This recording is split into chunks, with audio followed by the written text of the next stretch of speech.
Welcome to Matters of DeCorum. I'm Scott Corum. This is what matters to me. So we're Synths people. I've been playing a lot of Fallout 4. Maybe you've seen some of the Let's Plays I've been doing. If not, why not? They're awesome. And this is a question that comes up. People who do videos about Fallout and stuff like that.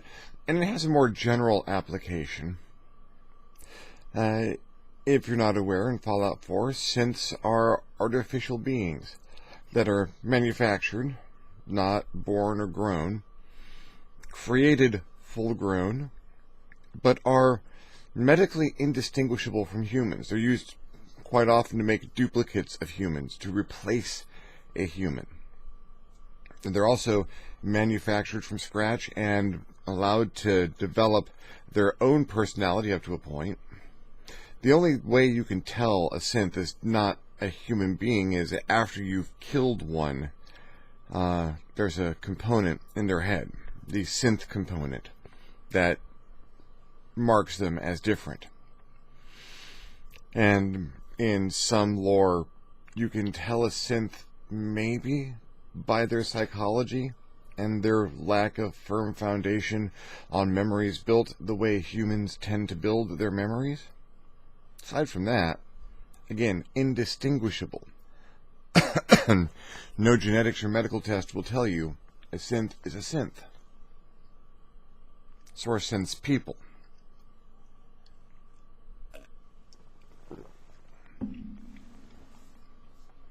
This is one of those things where, at first blush, it might be a fairly obvious thing. Well, what defines personhood? What defines what a person is, or what is a sentient intelligence? And, well, yeah, that's not an easy question.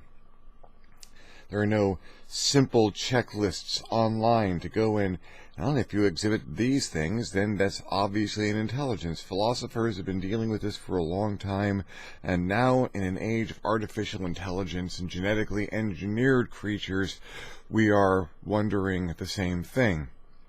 If we encounter alien life, will we be able to tell that it is sentient? Heck, we haven't had to encounter alien life. We're wondering about that, about things here. You know, dolphins exhibit a lot of interesting and potentially intelligent behaviors. Are dolphins intelligent? Octopi can solve problems that we would once have said belong firmly in the range of intelligent creatures. Crows have incredible problem-solving capacities, tremendous memories, and an ability to communicate beyond what we had once thought. Are crows intelligent? What are people? This is a really tricky question. As a game designer and as a game master, it's one that I enjoy exploring. So you've made this thing. It walks, it talks, it moves, it reacts to you as though it were a person. How do you know it isn't? Are those just simple programmed responses that you're getting? Is it something that's trying very hard to behave like a human being, but for some reason doesn't quite meet the criteria? Do you meet the criteria?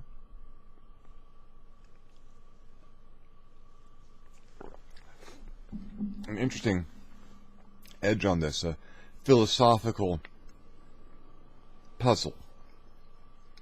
Ponders zombies, not The Walking Dead, but what if there are beings? They look like people, they work like people, they're medically the same as people. They can walk, they can talk, they seem to be able to reason, but they do not have an eye inside. They do not have this ability to experience their consciousness as consciousness. Are they people? That really is the gist of it. It's this whole consciousness thing, this continuation of existence that goes from minute to minute to second, that probably goes from day to day, but we're still not 100% sure.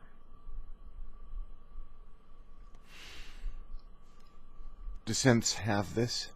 Can an AI have this? Can something that isn't naturally born or generated the way we have seen life come about have this consciousness? Does any creature besides humanity possess this sense of I perceive this, I do this, I know I am conscious because I know I'm conscious? And short of that,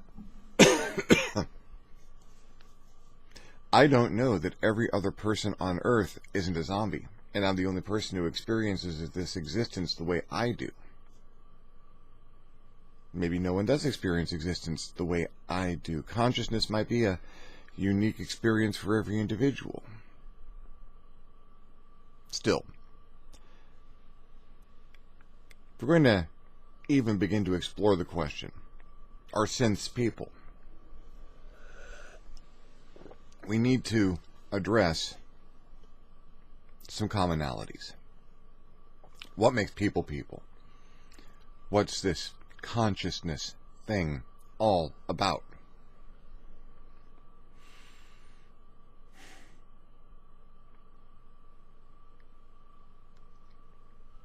You can look up intelligence online, and there's some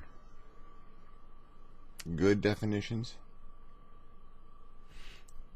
But what it boils down to is, essentially, from what I can see, and feel free to correct me in the comments, ability to perceive the universe, to process that perception into an understanding of one's condition and situation, and the ability to formulate and act on that perception and understanding of one's situation in order to operate and affect the universe around them.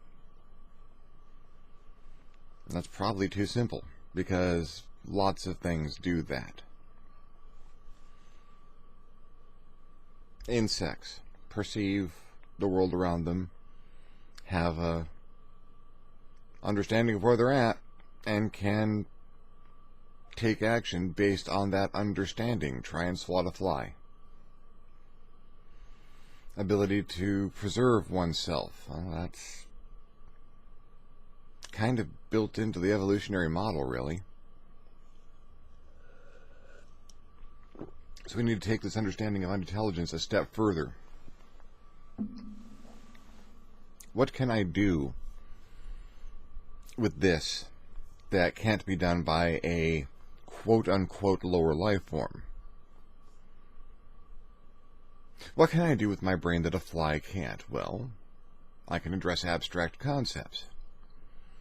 We don't know if flies ever developed language, meta-language, mathematics, philosophy. Flies probably don't have time. Incredibly short lifespans and not a lot of opportunity to pass on knowledge from one generation to the next. Genetics, yes. Knowledge, not so much. A fly experiences everything it's going to experience in a few days. And the next generation is probably coming around after the last one is gone. So,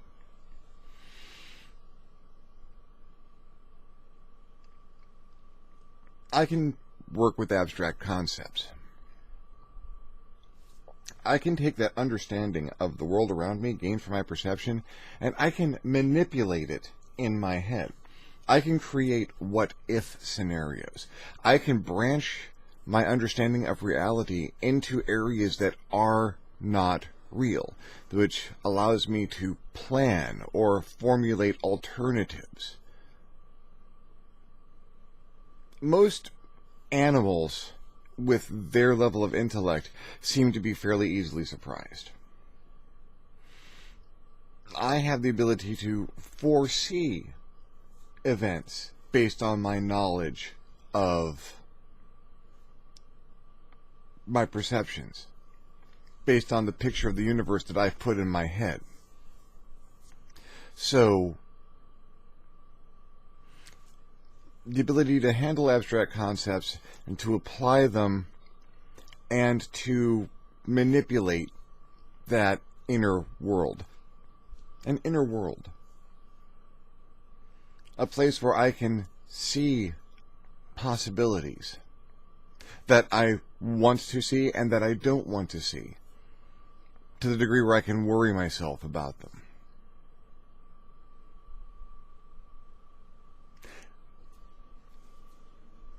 I had a problem going in for the surgery when they removed my teeth.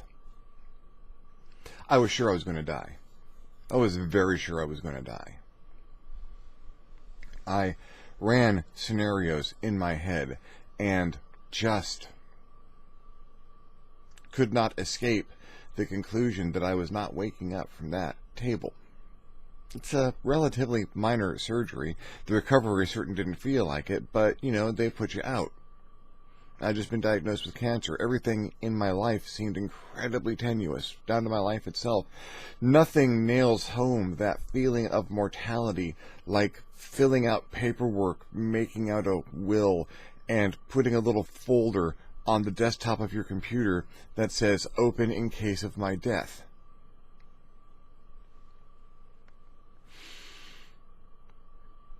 A lot of which has to do with erasing my browser history, but that's neither here nor there.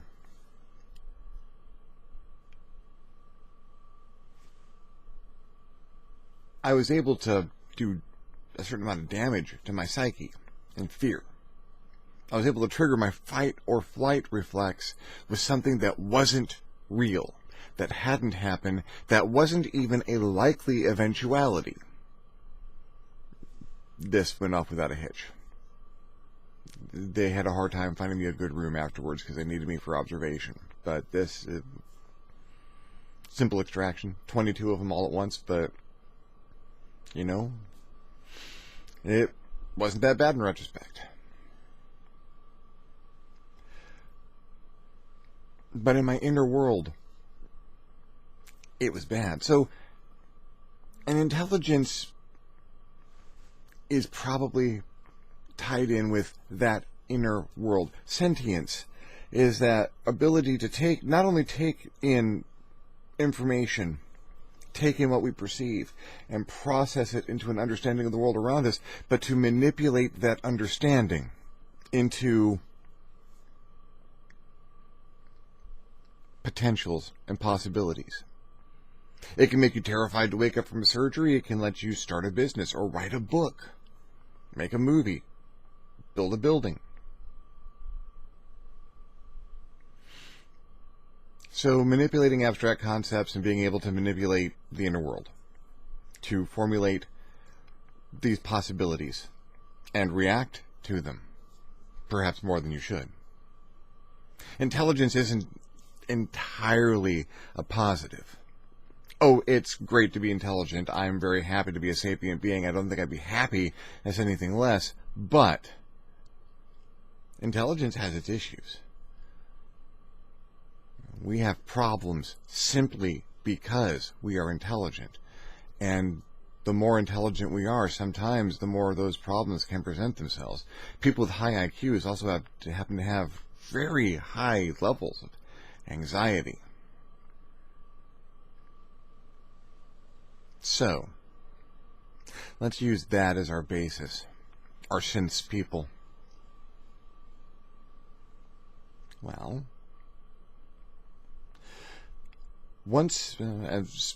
from this point on, there are some spoilers for Fallout 4. It's been out for years. I have finished the damn thing 3 or 4 times myself, and I got into it late, so if you don't want spoilers from Fallout 4, I'll spoil the end of my video. Yes, and you can stop watching here. If you want to know why there's a yes, then there's going to be some spoilers involved, and here we go.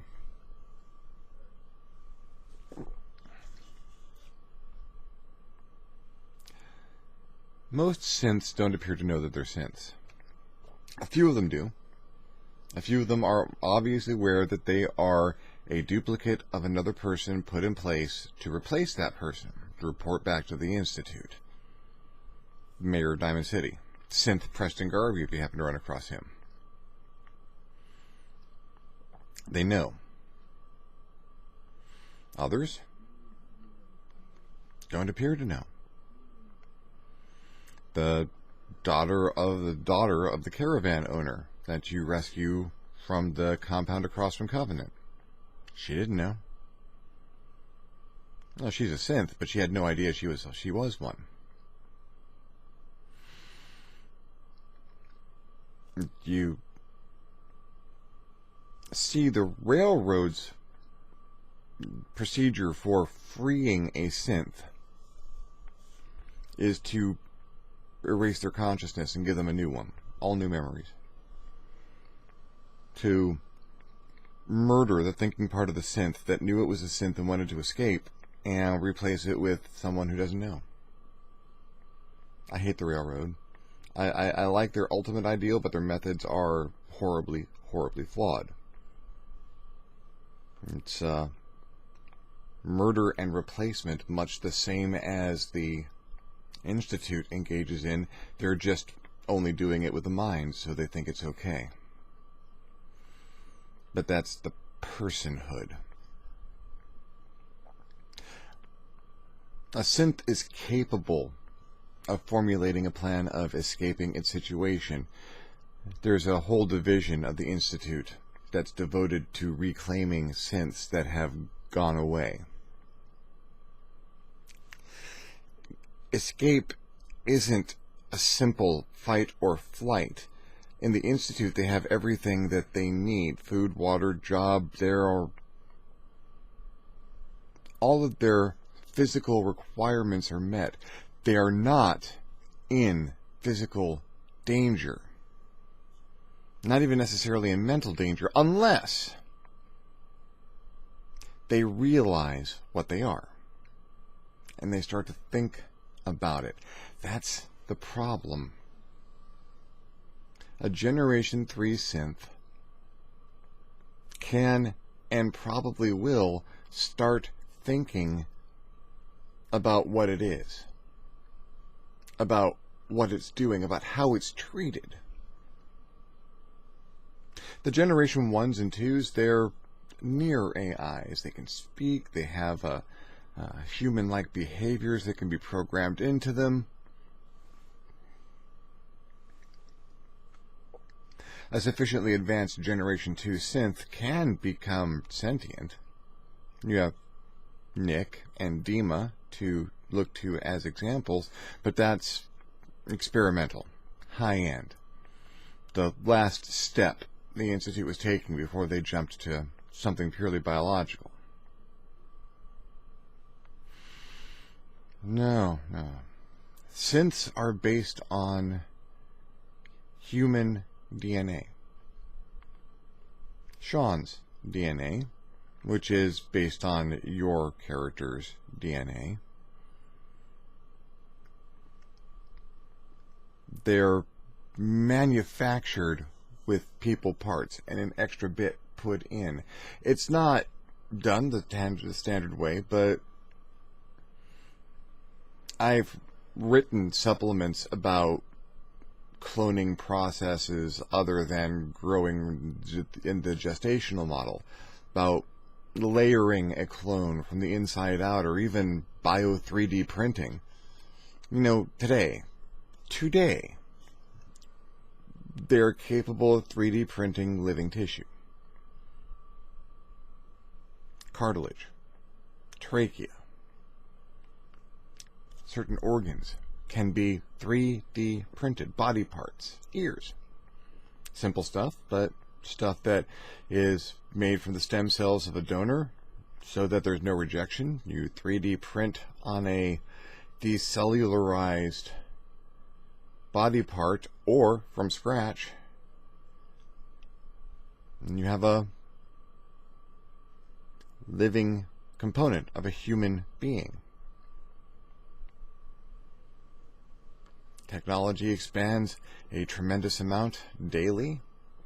In 100 years, will we be able to 3D print a human? Maybe.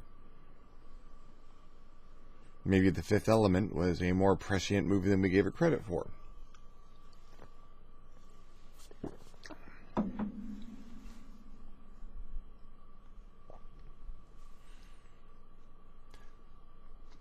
But despite the fact that synths are manufactured manufactured, factory style, mass production.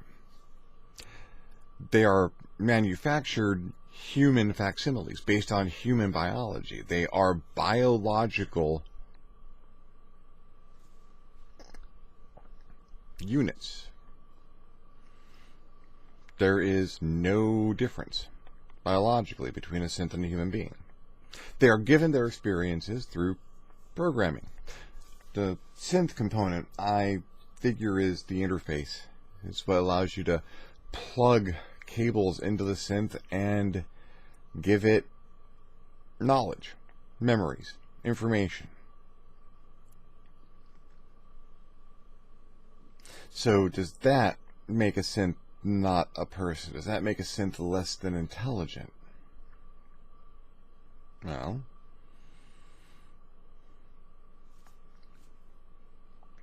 the Institute was able to craft intelligences in artificial brains, Dima and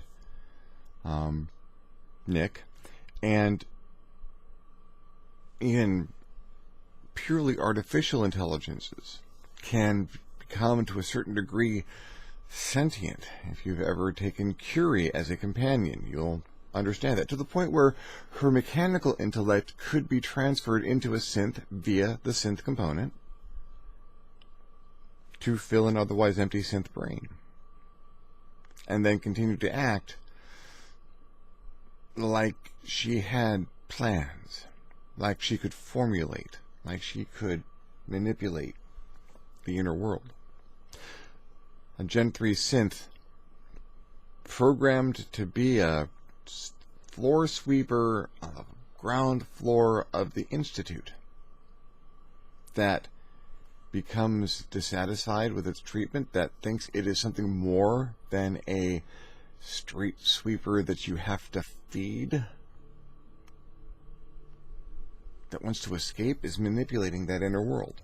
What if? What if I could be somewhere else, something else? What if I could change my situation? I think that's a good way to define the difference between an animal intellect and a sentient intellect. An animal may be extremely capable of dealing with its situation, but it can't imagine changing that situation under its own power. People can do that.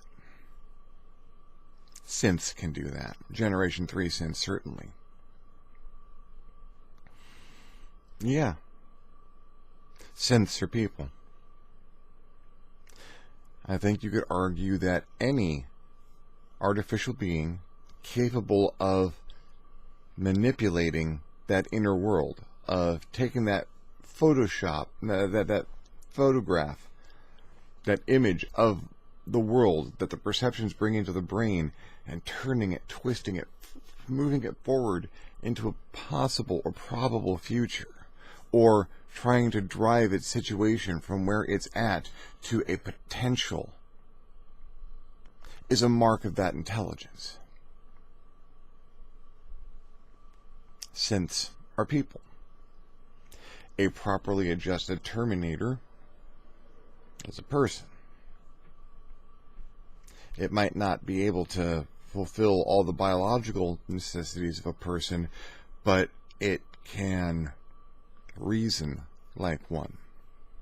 It might not have the same emotional content as a human being. Or it might.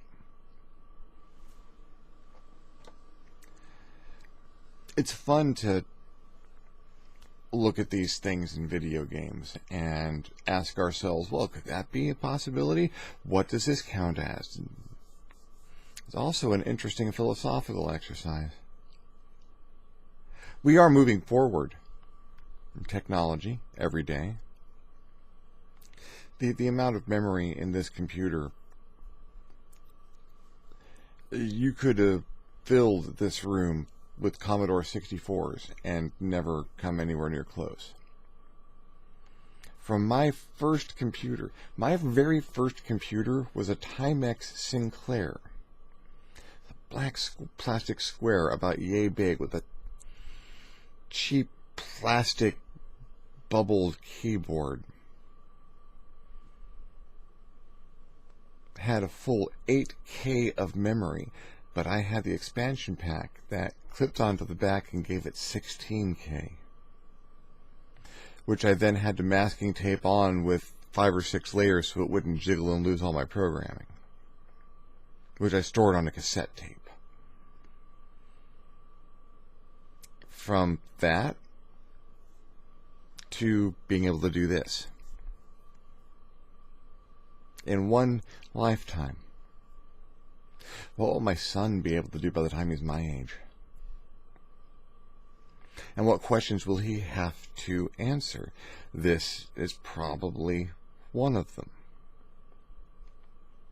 What's a person?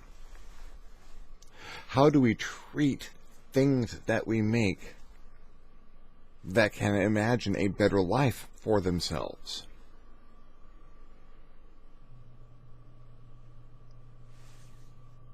Do we limit that imagination? Do we not include that? Here's an artificial intelligence, but it's never going to go off the rails because it can't imagine a better life. Is that the kind of parents we want to be to a new intelligence? Or do we want to be good parents and afford it every possible advantage?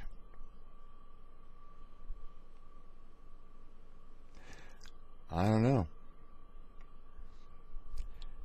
Scientists, Stephen Hawking, suggest that creating something artificially intelligent could become a huge problem. Could attempt to, and possibly successfully, replace humankind. Given the current election season, I can understand why.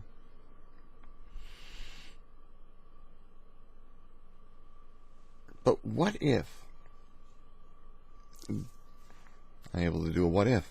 What if we make artificial intelligence and we're not a dick to it?